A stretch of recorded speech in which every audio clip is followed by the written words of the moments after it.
What's going on, everybody out there? This is DJ Rick, and I'm coming at you guys again with another podcast for National Sex Day. For those who do not know, and I hope that you do know by now, that I am the owner and founder of National Sex Day. It is June 9th, 6-month, 9th day, 69. Okay, it's perfect. It fits right in there. We talk about sexually transmitted diseases and prevention. We talk about sex coaching. We talk about intimacy. We talk about a lot of things that people are going to do in the aspect of sex, including men with ED, women who've never had orgasms, and things that some people are kind of shy to talk about. We find them the professional help that they can use and, of course, advance their love lives. But we also talk about and with and around adult entertainers. We can't get out of it. We're not going to shy away from it because they have a story to tell, and we're going to have fun doing what we do.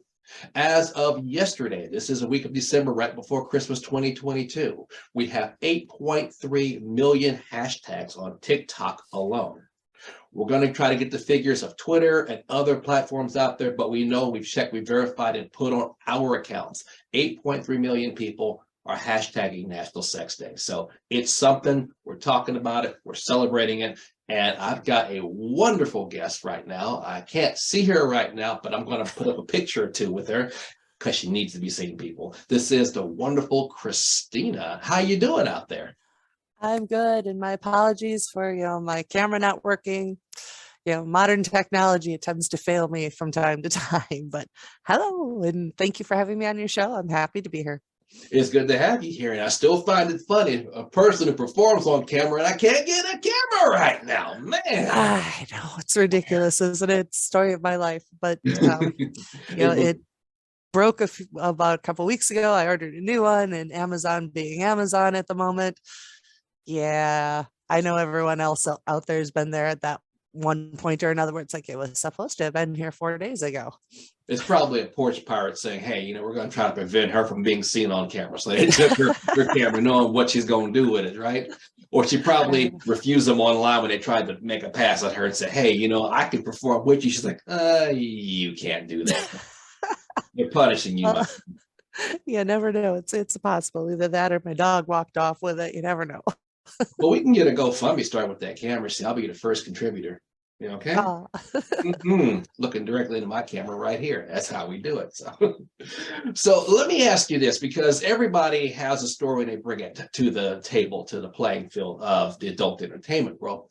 Did you just one day wake up and say, this is what I'm going to do, or someone piqued your interest, or you saw a movie? How did you come to the plate when it comes to adult entertainment? Well, let me give you a little bit of background. I was 20 years corporate office, and I was burnt out. Okay. At that point, I was also 8 years in the kinky world. I've always been a kinky girl, but hadn't actually found my people, so to speak, until I was in my 30s. When I decided to retire from the corporate world, my dom at the time, suggested I go into fetish modeling, which, I was flabbergasted. I had no clue there was that type of industry. And I looked into it and went, okay, that looks fun. I mean, I love bondage. I love kinky stuff. I love being spanked. I love being tickled. I love all of that. So I decided I'll give it a year. If I can't make it in a year, I'll go figure something else out. Well, year came and went, and I was doing well. And it was just this little progression from doing, damsel in distress, tickling, spanking, a little more hardcore bondage, into the more adult side of things. I was approached by a producer, and he's like, well, you do forced orgasms. This isn't really that much different. And I started thinking about it, and I discussed it with my dom, my boyfriend. It's like, do you have a problem with me doing this? And he's like, no, the only problem I'd ever have is if it's not something you want to do.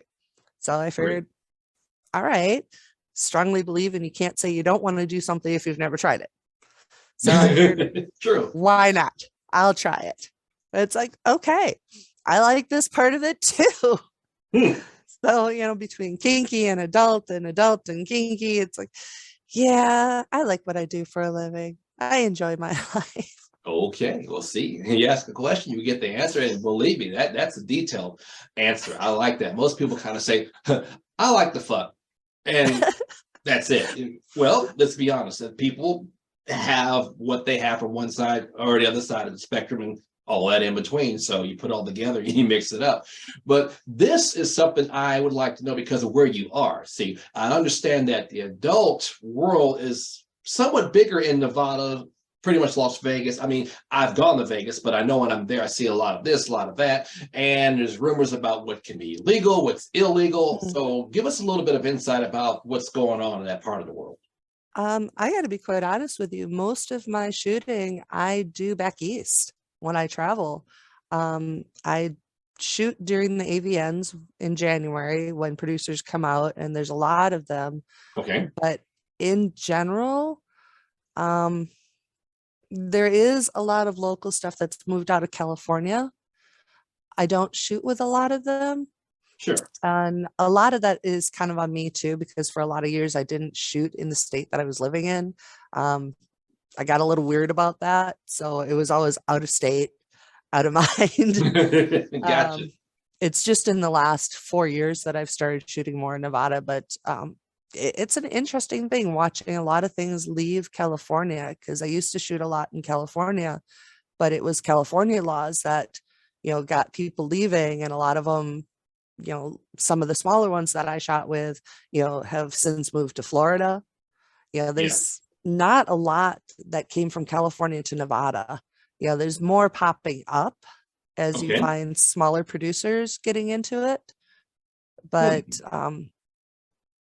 the laws are strange. And I think everyone's having a problem these days just because of the credit card issues. You Yeah. see that with clips for sale, you see that with the OnlyFans, you're seeing sites shutting down because of that. And I think that's more of the issue than a lot of even the state laws, because the state laws Hmm.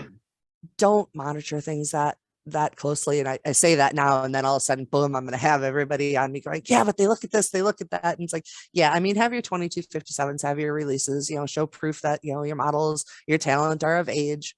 Of That's the course. big thing. But I think the biggest problem right now in the industry is just, the credit card issues.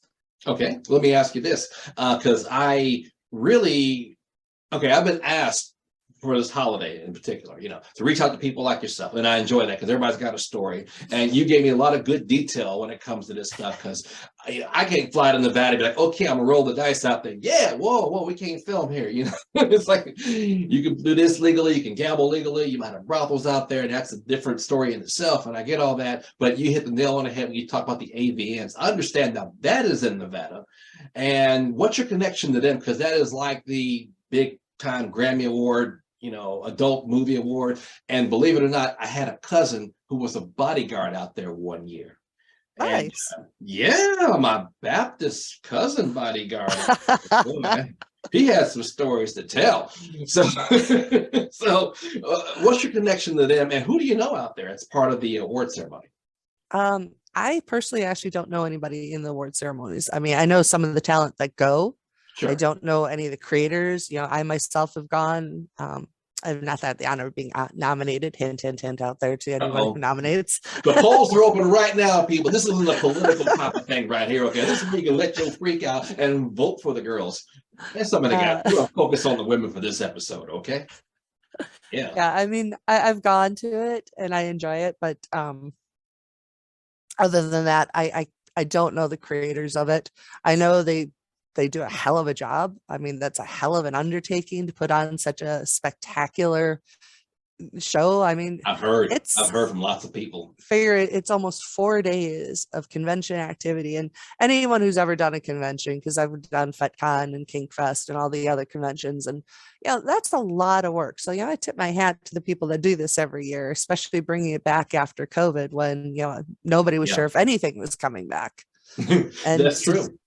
to do it in Las Vegas, I love that because Sin City, but I have a secret about Sin City. Everything is good unless you're kinky or you're sexual.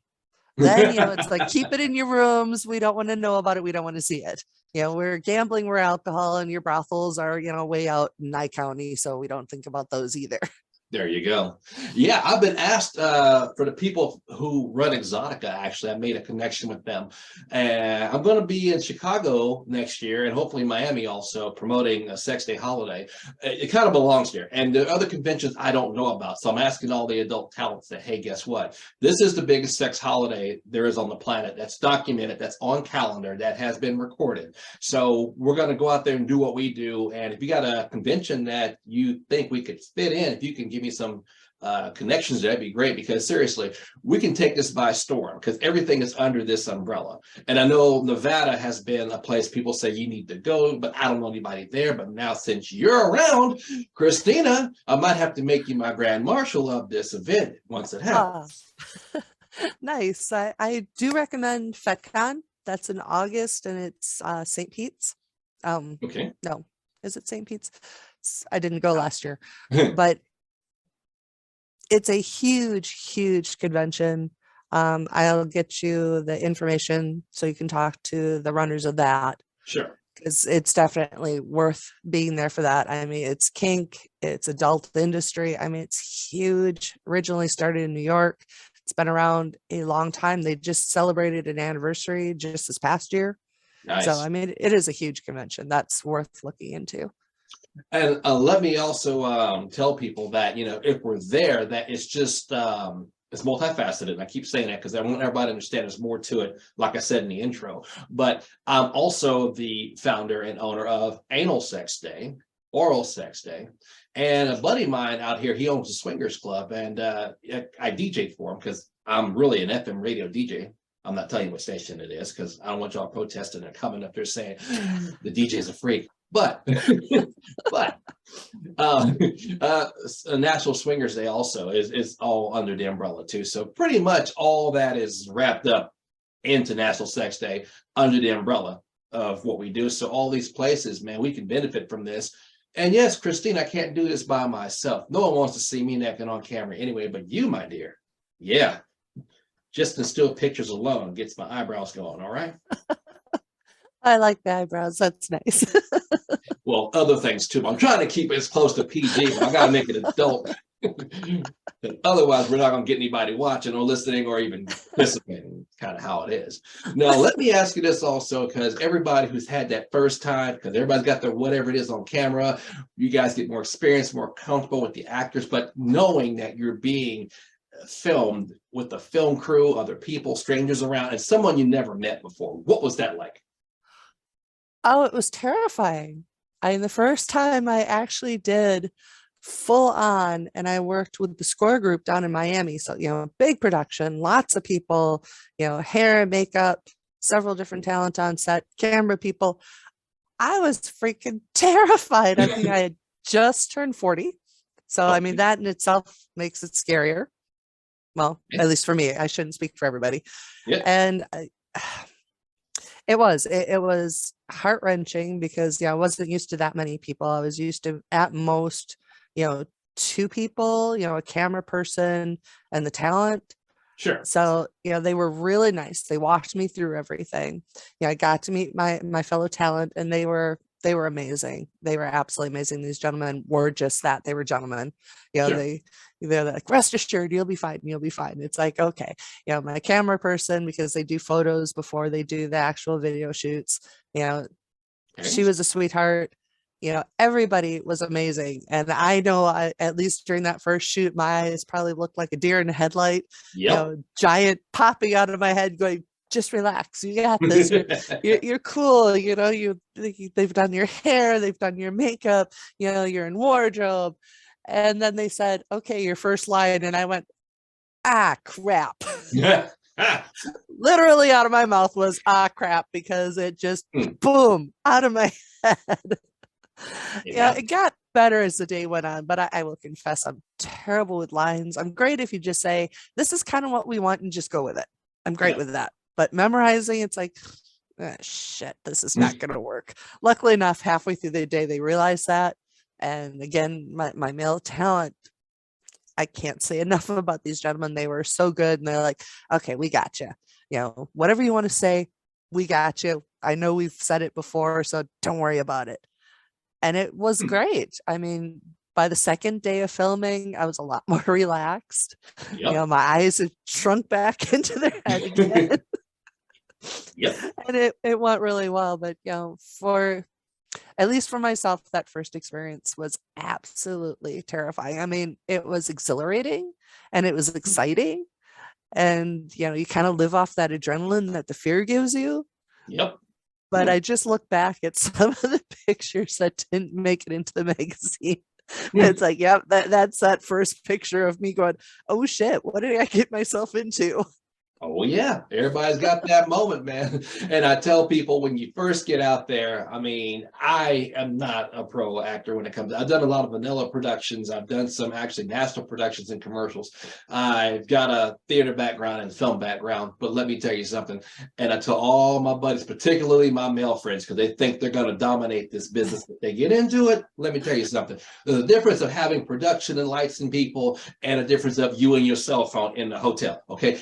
It don't work like that. It don't work like that. When you say on cue, you got to be on cue. Now, I'm gonna start marketing homemade Viagra these days. Okay, I got a tongue depressor and 2 rubber bands. You ain't got to worry about it going soft. You use that, you'll get some real noises out of somebody. Yeah, those wooden tongue depressors, man. That first splinter, you're gonna get noises, all right. I'll explain that to your OBGYN.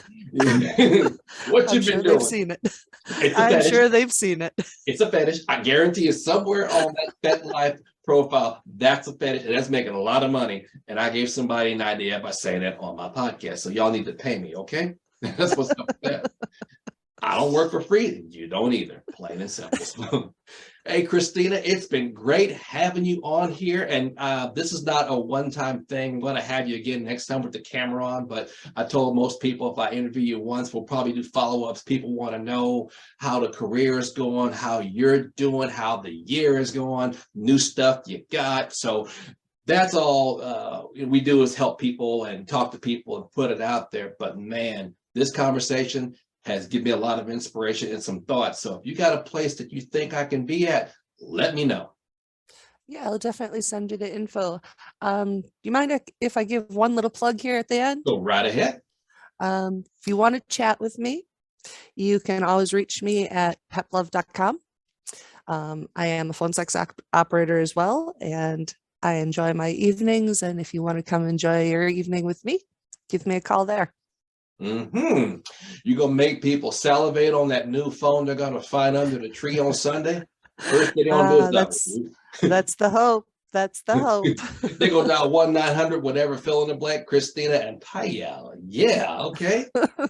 I'll take my usual 20%. Okay, so let's see, Nevada odds. I give it 12. Nevada odds. I'm talking Texas odds here. Remember the Lone Star State? How dare? It's always the host nation that gets the top price, okay? Oh, well, all right, fine. Unless you put me up when I come visit Vegas, because, I might need a tour guide. Oh, well, there you go. We'll take it out and trade. I love this job. I'm telling you, man, I'm fit for this National Sex Day, y'all. This is good. So once again, we're going to have more episodes. People are going to bring back Krystyna and the other people that are there. If you are an entertainer, if you're a producer, if you're a writer, if you're a sex coach, intimacy coach, if you're a person that deals in sexual health, sexual mental health, whatever it is, and we cover it all from, like I said, just couples being monogamous to people who have more kinks they want to explore, but we put it all together. We don't want to kink shame. We don't want to bring shame to people. All we want to do is put it out there, make a celebration, have a convention, make it an annual thing, and bring awareness. That's what we do. We're going to have fun. We will see you guys next time. Join us on Twitter. Join us at the website. All the information will be here at the end of the broadcast, and looking forward to having you guys back on again. We'll see you guys next time.